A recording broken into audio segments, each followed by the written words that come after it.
നമസ്കാരം. ഇന്നത്തെ വീഡിയോയിൽ മെയിൻലി ഡിസ്കസ് ചെയ്യാൻ പോകുന്നത് കർണാടകത്തിൽ നഴ്സിംഗ് പഠിക്കാൻ ആഗ്രഹിക്കുന്ന കുട്ടികൾ നിർബന്ധമായിട്ടും അറ്റൻഡ് ചെയ്യേണ്ട എൻട്രൻസ് എക്സാമിൻ്റെ ഇന്ന് വന്ന നോട്ടിഫിക്കേഷൻ ആണ് ഇന്നത്തെ വീഡിയോയിൽ ഡിസ്കസ് ചെയ്യുന്നത്.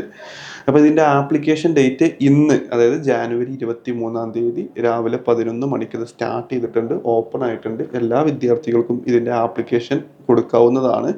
അതുപോലെ തന്നെ ഇതിൻ്റെ last date of application date മുമ്പ് ടെൻറ്റേറ്റീവ് ഡേറ്റിൽ വന്നത് ഫെബ്രുവരി 21 ആയിരുന്നു. പക്ഷേ ഇന്നത്തതിൻ്റെ ഫൈനൽ ഡേറ്റ് വന്നത് 18 മാറ്റിയിട്ടുണ്ട്. അതായത് 3 ദിവസം ആപ്ലിക്കേഷൻ ഡേറ്റ് കുറച്ചേക്കാണ് ചെയ്തിട്ടുള്ളത്. അപ്പോൾ ഒരു മാസത്തിൻ്റെ അടുത്ത്, അതായത് കൃത്യമായിട്ട് ഒരു മാസത്തിൻ്റെ അടുത്ത് മാത്രമേ ഇതിൻ്റെ ഡേറ്റ് വരുന്നുള്ളൂ. അപ്പോൾ എത്രയും പെട്ടെന്ന് എല്ലാ വിദ്യാർത്ഥികളും ഇത് അപ്ലൈ ചെയ്യുമ്പോൾ ശ്രദ്ധിക്കേണ്ട ഒരുപാട് കാര്യങ്ങളുണ്ട്. കാരണം നമ്മൾ അപ്ലൈ ചെയ്യുമ്പോൾ നമ്മളതിൽ മിസ്റ്റേക്കുകളും കാര്യങ്ങളൊന്നും വരുത്താൻ പാടില്ല. നോൺ കർണാടക കാൻഡിഡേറ്റ് അപ്ലൈ ചെയ്യുന്ന കാറ്റഗറിയിൽ മാത്രമേ നമ്മൾ അപ്ലൈ ചെയ്യാൻ പാടുള്ളൂ. മലയാളി കുട്ടികൾ, കർണാടകത്തിൽ പഠിക്കുന്ന കുട്ടികൾക്കാണെന്നുണ്ടെങ്കിൽ അവിടുത്തെ റിസർവേഷന് അവർക്ക് അവൈലബിൾ ആണ്. നോൺ കർണാടക കുട്ടികൾക്ക് ഒരു റിസർവേഷനോ ഗവൺമെൻറ് സീറ്റ്സോ കാര്യങ്ങളോ ഒന്നും KE ത്രൂ കിട്ടത്തില്ല. അതും കൂടി നിങ്ങളൊന്ന് ശ്രദ്ധിക്കുക. KEയുടെ ആപ്ലിക്കേഷൻ ഫീസ് വരുന്നത് 2500 രൂപയാണ്. ഫെബ്രുവരി 18 രാത്രി 12 മണി വരെയാണ് ഇതിൻ്റെ ആപ്ലിക്കേഷൻ ഡേറ്റിൻ്റെ അവസാന തീയതി എന്ന് പറയുന്നത്. അപ്പോൾ നഴ്സിംഗ് കേരളത്തിൽ പഠിക്കാൻ ആഗ്രഹിക്കുന്ന കുട്ടികളും, ഇപ്പോൾ കേരളത്തിലാകെ 159 കോളേജുകളിലായിട്ട് 10,000-ൽ താഴെ, അതായത് 9,557 സീറ്റുകൾ മാത്രമേ കേരളത്തിൽ അവൈലബിൾ ആയിട്ടുള്ളൂ. 14 ഗവൺമെൻറ് നഴ്സിംഗ് കോളേജസും അവൈലബിൾ ആണ്.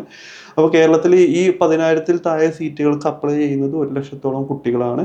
കഴിഞ്ഞ വർഷം ഒത്തിരി കുട്ടികൾ KE വഴി പുറത്തോട്ടേക്ക് നമ്മുടെ കർണാടക സ്റ്റേറ്റിൽ എക്സ്പെഷ്യലി ഒത്തിരി കുട്ടികൾ, മലയാളി കുട്ടികൾ പോയി പഠിച്ചിട്ടുണ്ട്. അപ്പോൾ നിങ്ങൾക്ക് ഇതൊരു ഗോൾഡൻ ഓപ്പർച്യൂണിറ്റിയാണ്. എല്ലാവരും എത്രയും പെട്ടെന്ന് ഈ ഒരു ഓപ്പർച്യൂണിറ്റി മാക്സിമം യൂട്ടിലൈസ് ചെയ്യുക. കാരണം കേരളത്തിലേറെ ഒത്തിരി ബെറ്റർ ആയിട്ടുള്ള കോളേജസ് കർണാടകത്തിലുണ്ട്. അതുപോലെ തന്നെ ഒത്തിരി ലോക്കൽ കോളേജസ് ഉണ്ട്. ചതികളിലൊന്നും പെടാതിരിക്കുക. അപ്പോൾ കൂടുതൽ നിർദ്ദേശങ്ങൾക്ക് വേണ്ടിയിട്ടും ഇതിൻ്റെ ആപ്ലിക്കേഷൻ നിങ്ങൾക്ക് ചെയ്യാൻ പറ്റുന്നില്ല എന്നുണ്ടെങ്കിൽ ഞങ്ങളായിട്ട് കോൺടാക്ട് ചെയ്യാം. ഞങ്ങളുടെ ഓഫീസിലെ ഒരു വിങ് ഇതിൻ്റെ ആപ്ലിക്കേഷൻ 2-3 വർഷമായിട്ട് കംപ്ലീറ്റ് ചെയ്തു കൊടുക്കുന്നുണ്ട്. എക്സ്പീരിയൻസ് ഉള്ള ആപ്ലിക്കേഷൻ കൊടുക്കാൻ പറ്റുന്ന ആൾക്കാർ നമ്മുടെ ഓഫീസിൽ അവൈലബിൾ ആണ്. താഴെ നമ്പർ കൊടുത്തിട്ടുണ്ട്. അതുപോലെ തന്നെ KEയുടെ സെപ്പറേറ്റ് വാട്സപ്പ് ഗ്രൂപ്പും ചാനലും അവൈലബിൾ ആണ്. അപ്പോൾ അതിൻ്റെ ലിങ്ക് താഴെ കൊടുത്തിട്ടുണ്ട്, ജോയിൻ ചെയ്യുക. KE അപ്ഡേറ്റ്സുകളൊക്കെ അറിയാൻ വേണ്ടിയിട്ട് വാട്സപ്പ് ഗ്രൂപ്പിന്റെ ലിങ്ക് താഴെ കൊടുത്തിട്ടുണ്ട്, അതിൽ ജോയിൻ ചെയ്യുക. സിലബസിനെ കുറിച്ചിട്ടും മറ്റുള്ള എല്ലാ അപ്ഡേറ്റ്സുകളെ കുറിച്ചിട്ടും നമ്മൾ ഗ്രൂപ്പിൽ ഡിസ്കസ് ചെയ്യുന്നതായിരിക്കും.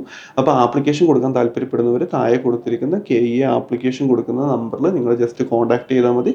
അപ്പോൾ നിങ്ങളുടെ ഡോക്യുമെന്റ് ഡീറ്റെയിൽസും കാര്യങ്ങളൊക്കെ അയച്ചു കൊടുക്കേണ്ടത് താഴെ കൊടുത്തിരിക്കുന്ന KE@fortexedu.com എന്ന് പറയുന്ന മെയിൽ ID-യിലോട്ടാണ് നിങ്ങൾ ഡോക്യുമെന്റ്സ് ഷെയർ ചെയ്യേണ്ടത്. SSLC +2 പാസ്സായവരാണെങ്കിൽ +2 certificate, passport size photo, Aadhaar card details, previous year പഠിച്ച സ്കൂളുകളുടെ ഡീറ്റെയിൽസ്, അതുപോലെ തന്നെ ലെഫ്റ്റ് ഹാൻഡിൻ്റെ തമ്പ് ഇംപ്രഷൻ, സിഗ്നേച്ചർ എന്നിങ്ങനെ ബേസിക് ഡീറ്റെയിൽസ് ആണ് നമുക്ക് അവൈലബിൾ ആയിട്ട് വേണ്ടത്.